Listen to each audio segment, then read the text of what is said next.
Bonjour petite lumière. Aujourd'hui, je voulais partager avec toi un format différent d'idées métaphysiques qui t'aideront sûrement à créer une relation différente avec la vie avec un grand V. Ce podcast est entièrement basé sur le livre Miracles du grand Stuart Wilde, ou bien en français Miracles. Stuart Wilde, c'était un écrivain britannique qui était aussi connu pour ses travaux sur le New Age, l'autonomisation et la spiritualité.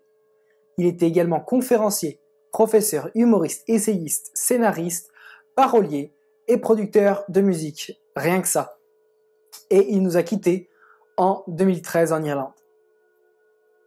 Je vais faire pas mal de podcasts comme celui-ci sur des livres qui m'ont vraiment inspiré. J'espère que ça t'inspirera également. Dis-moi dans les commentaires si ce format audio te plaît et si tu veux en recevoir plus, alors j'en ferai plus. Si tu apprécies ce que j'entreprends et ce que j'essaye de créer à travers ma chaîne YouTube, merci de t'abonner à la chaîne, tu peux me laisser un gros pouce bleu et partager ce podcast aux personnes que ça pourrait intéresser. J'espère que tu es prêt. Attache ta ceinture, on commence la lecture. Première étape, comprendre la loi universelle. Pour comprendre les miracles, nous devons examiner deux aspects de la loi universelle. Premièrement, il existe au plus profond de l'humanité un pouvoir immense. Deuxièmement, le pouvoir est impartial et sans émotion. Appelez cela l'esprit mental ou la conscience du Christ ou comme vous voulez. C'est ce pouvoir qui permet à l'homme de reconnaître la force vitale universelle que nous appelons Dieu. La force de vie est éternelle et universelle, et en raison de ses capacités illimitées, elle fait partie de toutes les choses. De plus, c'est une partie majeure de chacun de nous. Par conséquent, nous avons tous en nous un pouvoir illimité. Créer des miracles dans nos vies devient une question d'identification avec le pouvoir, de compréhension de ses caractéristiques et d'apprendre à l'utiliser efficacement. Cette identification est réalisée en sachant que le pouvoir est en vous et en reconnaissant ce fait en disant « Je suis éternel, immortel, universel et infini, et ce que je suis est beau ». De cette manière, vous verrouillez la source d'alimentation et vous êtes prêt pour la prochaine étape qui consiste à examiner ses caractéristiques. La loi universelle est impartiale et sans émotion. Elle n'a aucun moyen de savoir ce que vous voulez, pas plus qu'il ne fait de distinction entre vos espoirs et vos aspirations, ce que vous aimez, ce que vous n'aimez pas. C'est de l'énergie pure.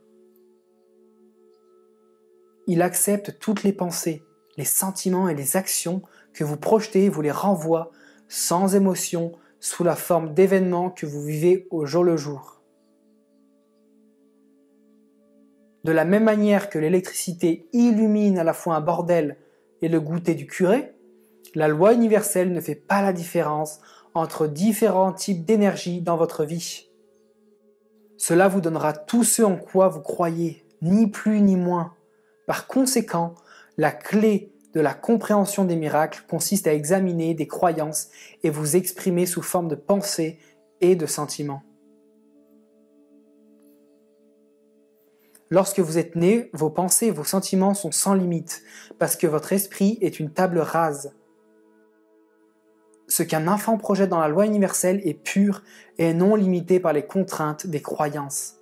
Les enfants tentent souvent ce qui est apparemment impossible, inconscients de leurs limitations physiques. Ils partent en voiture en famille ou marchent sur un rebord élevé. Mais ce n'est que plus tard, grâce à l'éducation, qu'ils apprennent les limites de l'attente humaine. Mais ces limites sont justement des illusions.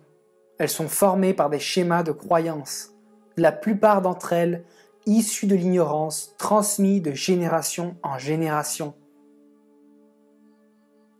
Cet ensemble de schémas de croyances, ou inconscient collectif, comme l'appelait Carl Jung, gagne en validité à mesure qu'il évolue dans le temps, et les concepts que les générations futures expérimentent en tant que réalité physique deviennent rigides et dominateurs.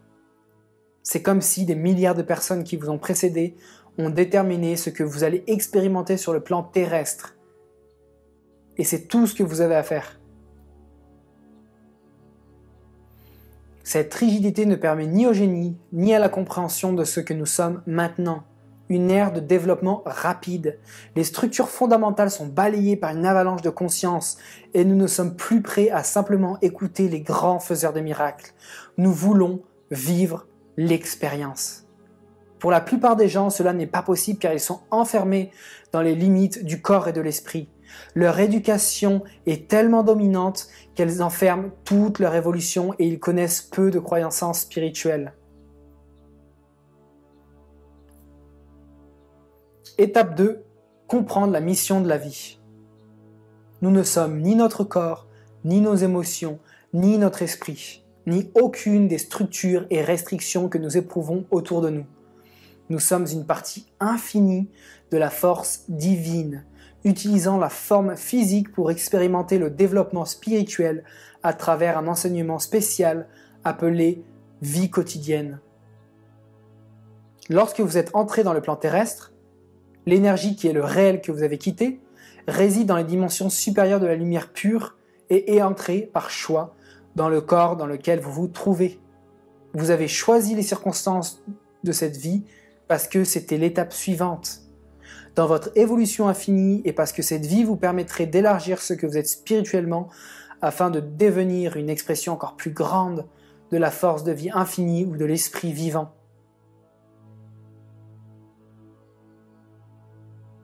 Maintenant, vous pouvez dire « c'est fou ! Pourquoi choisirais-je ces circonstances de ma vie, cette famille, cette société et ce quartier? Pourquoi n'ai-je pas choisi un environnement plus riche, un corps plus joli ou une capacité intellectuelle plus importante ?» La réponse réside dans une dimension au-delà du plan physique. En entrant dans cette dimension par la naissance, vous avez eu dans votre conscience une mission héroïque, un objectif. La nature de cet objectif est fermement inscrite dans les recoins les plus profonds dans l'intérieur de vous-même. Et ce que vous êtes aujourd'hui, peu importe ce que vous ressentez pour vous-même, fait partie de cet objectif à différents stades de son achèvement. Votre esprit a commencé à enregistrer des événements, des pensées et des sentiments uniquement à la naissance. Il ne connaît pas votre mission héroïque et ne comprend pas non plus la loi universelle qui interagit avec votre potentiel illimité. Pourquoi? Il y a 2 raisons à cela. Premièrement, si votre esprit, vos sentiments et vos émotions connaissaient la nature de votre but héroïque dans la vie, il n'y aurait ni défi, ni quête et votre évolution en souffrirait.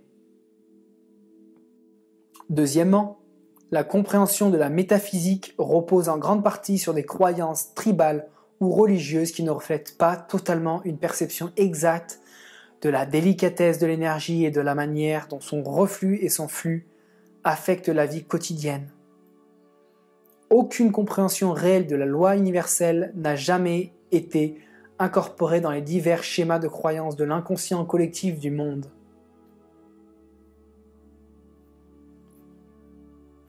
Par exemple, disons que votre but héroïque dans la vie est d'apprendre à vous aimer et à accepter l'entière responsabilité cosmique de ce que vous êtes. Et disons que vous avez eu un certain nombre d'expériences précédentes sur le plan terrestre dans lesquelles vous étiez faible et vous vous êtes adonné métaphysiquement en s'appuyant sur les autres plutôt que de contribuer à votre propre énergie ou à votre propre soutien. Si vous le saviez d'avance, vous commenceriez à privilégier une action par rapport à une autre. Vous vous intellectualiseriez dans des positions ou des sentiments que vous voudriez atteindre, et votre esprit dominerait chacun de vos mouvements. L'évolution ne fonctionne pas de cette façon. Vous ne pouvez pas vaincre la faiblesse en la combattant ou en pensant vous en sortir. Vous surmontez la faiblesse en la laissant derrière vous une bonne fois pour toutes. Cela signifie que vous prenez conscience des tendances intérieures qui vous abaissent, qui ne soutiennent pas une croyance en soi, qui ne soutiennent pas un amour de soi et vous dites « je ne veux plus être cela ». De temps en temps, vous pouvez revenir en arrière. Mais une fois que vous choisissez le côté de la force, le pouvoir de la loi universelle sera toujours avec vous à des degrés divers. Cela peut être une bataille au début, parce que votre esprit ne comprend pas ces lois, ni la nature de votre mission sur Terre, pas plus qu'il ne comprend les lois qui régissent votre potentiel. Il aura tendance à vous conseiller logiquement à partir de sa propre expérience. Et la logique est mortelle pour cette partie de vous qui est le faiseur de miracles. Voilà pour aujourd'hui, Petite Lumière, pour ce premier podcast. C'est le premier dans une grande liste. Je prévois d'en faire beaucoup plus parce que c'est vraiment un format que je trouve vraiment intéressant de partager ce que moi-même j'ai lu, moi-même ce que j'ai expérimenté et qui m'a complètement transformé.